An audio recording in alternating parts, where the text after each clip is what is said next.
लोग सुदामा को कहते हैं कि सुदामा ने भगवान के साथ छल किया। मेरे माई बाप, हम कहते हैं कि सुदामा जैसा मित्र भूतो न भविष्यति, ना तो सुदामा जैसा मित्र भगवान कृष्ण को मिल सकता है, न हो सकता है, ना सुदामा जैसा मित्र कभी होगा। कभी नहीं होगा। सुदामा मित्र नहीं, सुदामा तो मित्रता की मिसाल है, क्योंकि सुदामा का हृदय कृष्ण से ज्यादा विशाल। लोग कहते भगवान के साथ सुदामा ने छल किया। हम कहते हैं सुदामा को तुमने पढ़ा नहीं। सुदामा को कभी पढ़ना तो समझ आएगा।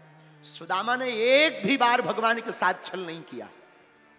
भगवान कृष्ण ने जो किया वो जाने, लेकिन सुदामा ने एक भी बार भगवान कृष्ण के साथ छल नहीं किया। आप कभी सुदामा को पढ़े नहीं है, सुदामा की जिंदगी को आपने बूझा नहीं। सुदामा अकेले में भी इतना रोते हैं, श्री कृष्ण श्री कृष्ण श्री कृष्ण। एक ही धोती है सुदामा के पास, वही ठंडियों में ओढ़कर सो जाते, उसी को पहन करके चल देते। 5 घरों पर भिक्षा मांगने का नियम है, छठ में घर नहीं जाते, जो मिल जाए उसी से। 4 बच्चे हैं, पूरे परिवार को चलाते। कई बार चूल्हा नहीं जलता,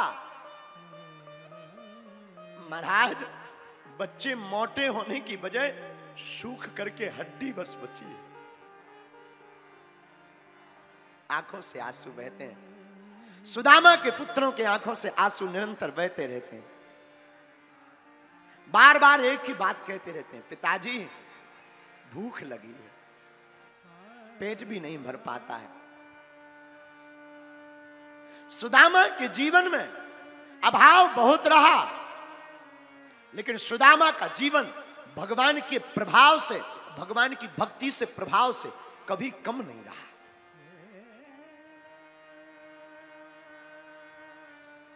भक्ति से भरा हुआ आदमी है सुदामा। मेरे माई बाप, सुदामा जैसा त्याग शायद कृष्ण ने भी नहीं किया। सुदामा जैसा वैराग शायद कृष्ण का भी नहीं रहा। सुदामा जैसी उलझन शायद कृष्ण के पास भी नहीं रही। सुदामा जैसा समर्पण शायद कृष्ण का भी नहीं है। इसलिए तो भागवत में श्री कृष्ण, भगवान कृष्ण सुदामा को सिंहासन पर बैठाते हैं और उसके चरणों को अपने मस्तक पर लगाते हैं। आप कहोगे क्या उल्टी बात करते हो? उल्टी नहीं, बहुत सीधी बात। तुमने सुदामा को पढ़ा नहीं, तुमने सुदामा को समझा नहीं, तुमने सिर्फ कही हुई झूठी मिथ्या बातों को समझा कि सुदामा ने भगवान कृष्ण के साथ छल किया, झूठ मूठ के चने खाए। बात ये नहीं है, बात दूसरी है। एक बूढ़ी मां जो बहुत गरीब थी, जहां सुदामा और भगवान कृष्ण पढ़ते थे उसी के आगे रहती थी, झोपड़ी बनाकर। उसका काम था वो सिला बीनकर, खेतों में से दाने बीनकर लाती थी, उसी से पेट का पालन करती थी। एक बार वो कुछ चने के दाने बीनकर लाई, पोटली बनाकर उसने अपनी झोपड़ी में रखा।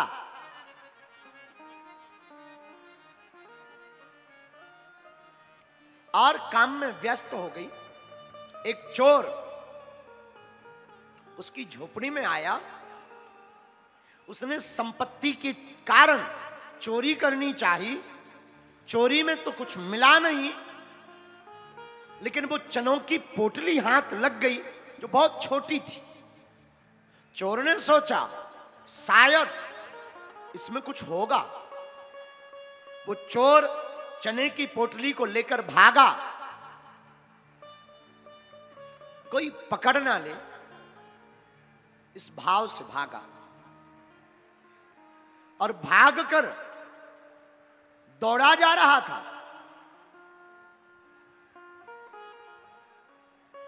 इतना जोर से भागा कि उसके पैर में एक पत्थर टकरा गया, वो चोर गिर गया, हाथ से पोटली छूट गई।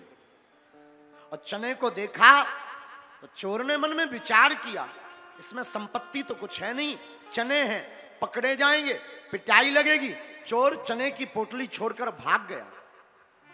लेकिन जहां वो गिरा उसी के ठीक सामने भगवान कृष्ण और सुदामा गुरु आश्रम में पढ़ते थे।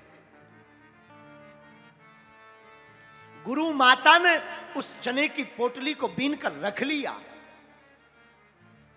लेकिन जिस बूढ़ी मां के चने चोरी हुए थे, उसने जब चनों को नहीं देखा, झोपड़ी में चोरी देखी, तो उस बूढ़ी मां ने श्राप दे दिया कि हमारे चने को जो भी खाएगा वो जिंदगी भर दरिद्री रहेगा। तो कथा ठीक वैसे ही है। एक दिन भगवान कृष्ण और सुदामा वन में लकड़ियां बीनने जाते, भगवान थोड़ा आगे चले जाते, सुदामा थोड़ा पीछे रहते। गुरु माता कहती हैं, बेटा जाते रहे हो, खाने की कुछ व्यवस्था नहीं, ये चने ले जाओ, दोनों बांटकर खा लेना। सुदामा चने की पोटली को लेते, आगे बढ़ते। सुदामा पोटली खोलकर जब देखते, ब्राह्मणो ब्रह्म विद्मा, सुदामा गुरज्ञ है, सुदामा ज्ञानी है।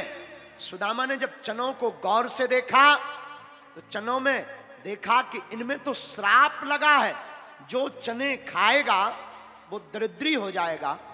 गुरु मां ने कहा, आधा तुम और आधा कृष्ण चनों को खा ले, मतलब आधी जिंदगी मैं, आधी जिंदगी कृष्ण, दोनों ही दरिद्री रहेंगे। तो फिर मेरे मित्र होने का क्या मतलब निकला। और कथा ठीक वैसे ही है। सुदामा ने चनों को खा लिया, लेकिन मन में सुदामा ने सोचा, मैं भले ही दरिद्री रहूं पर मेरा कृष्ण शहंशाह होना चाहिए, मेरा कृष्ण राजा होना चाहिए, मेरा कृष्ण द्वारकाधीश होना चाहिए, मेरा कृष्ण नाथ होना चाहिए। और हमने सुना है सुदामा ने 40 चने खाए, इसलिए सुदामा 40 वर्ष तक दरिद्री रहे।